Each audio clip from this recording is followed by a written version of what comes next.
Bumida ang mga produktong Pinoy sa Metro Festival na inilunsad ng Department of Trade and Industry sa Makati City ngayong araw.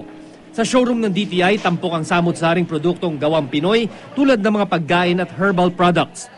Hinikayat ng DTI ang micro, small, medium enterprises o maliliit na negosyo na patuloy na palaguin ang kanilang industriya.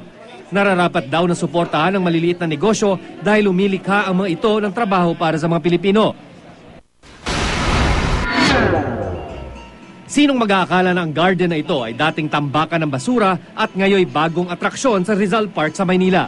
Ito ang binhi ng Kalayaang Garden na binuksan ng National Parks and Development Committee ngayong araw kasabay ng kanilang ika-50 anibersaryo. Pwede itong pampamilyang pasyalan o kaya'y lugar para sa mga nais mag-ehersisyo o mag-relax. May green restroom din ang parke na gumagamit ng tubig ulan. Nasa bahagi ng P. Burgos Corner, Taft Avenue ang garden.